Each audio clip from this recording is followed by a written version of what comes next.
Is this you while trying to clear a tier 100? Well, look no further.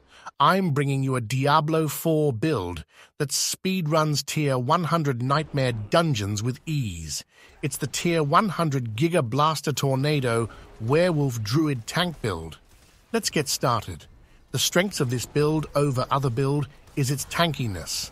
And as we know, that's what tier 100 farming is mainly about.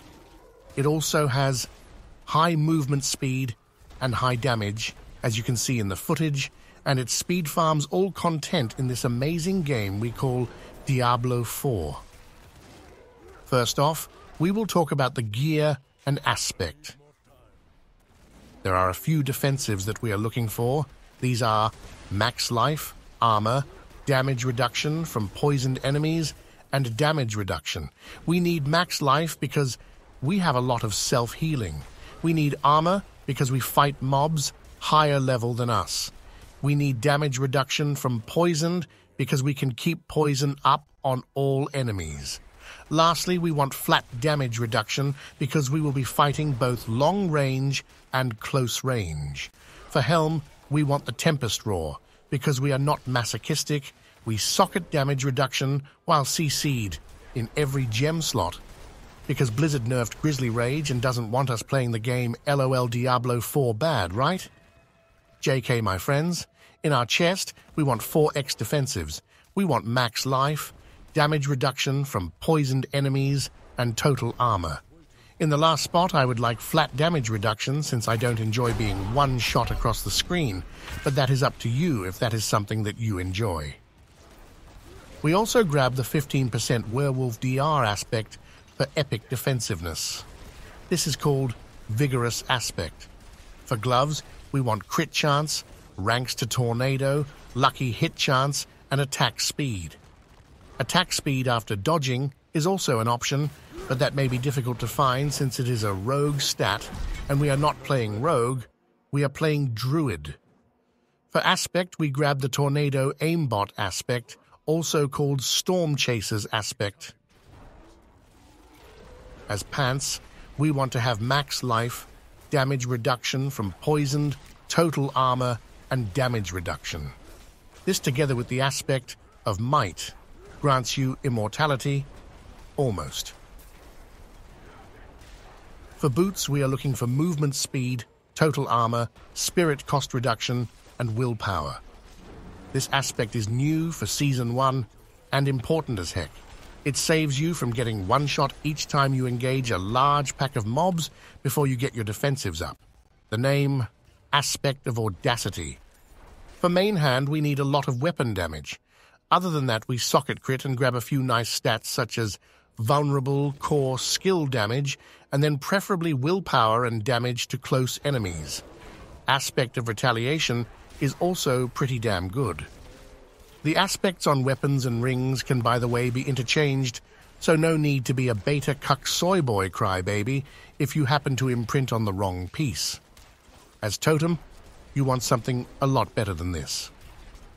As stats, we aim for high weapon damage, crit chance, lucky hit chance, cooldown reduction, and miscellaneous like spirit cost reduction or damage reduction. The accelerating aspect is a must. For amulet, you want more or less this one.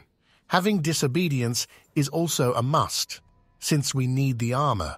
As heart, we need the barber, but it can also be socketed into a ring. On our rings, we want vulnerable damage, lucky hit chance, crit chance, and max life. The lucky hit chance is super important if you want to keep Grizzly Rage up and play as a badass tornado spamming werewolf rather than a Hello Kitty basic attack poker. For aspects, we want the Grizzly Rage aspects, rampaging werebeast and dire wolf. The malignant heart, inexorable force, drags enemies to you and is extremely important. The other malignant heart can be revenge if you need the defensives, which you probably do. Otherwise, tempting fate is the pick for you, my beloved friend. Well, that's all for this guide. Haha, I'm just kidding. Let's look at the spirit boons. We grab wariness, scythe talons and calamity. We also grab calm before the storm and masochistic.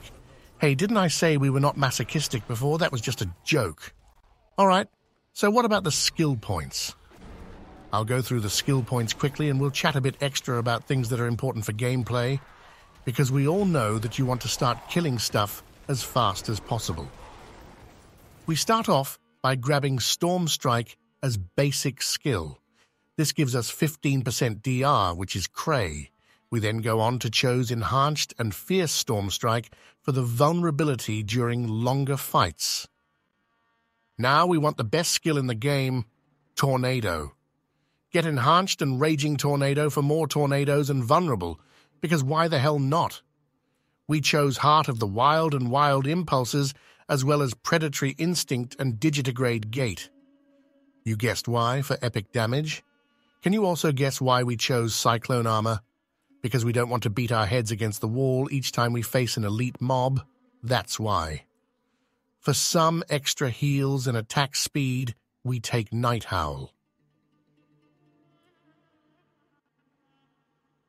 One important skill for defensives is this one, Vigilance.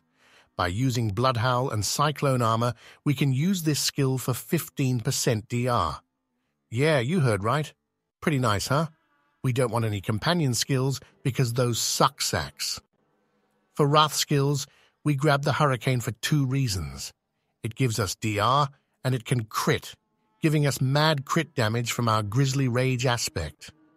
This combination gives us poison damage and crit damage, which is a must unless you are a cuck. It's fine if you are, but I'm not. I promise. Grab all of these for DPS, healing, and fortify. We need Grizzly Rage as well, obviously. Get Perfect Storm for the multiplicative damage. There is not really any other option apart from Earthen Might, which is MEH. Alright, before we get to the Paragon points, let's see how to play this epic construction of a build. The gameplay is rather easy. Using Storm Strike grants you 35% extra DR, so do this about once every 2 to 3 seconds. Use Hurricane when you are using Grizzly Rage for more crit damage, or use it when you need more DR. Other than that, just spam everything and have fun. Alright, before I let you go, let's have a quick look at the Paragons. You can pause the video to see the nodes, so let's check which glyphs we are using. In the starting board, we use Exploit, because vulnerability is OP as hell. In the heightened Malice board, we take Fang and Claw. We get a hecking ton of DR to poison from this board. In Inner Beast board, we need the Territorial Glyph. This board and glyph is nice for some extra damage, but mainly DR and armor.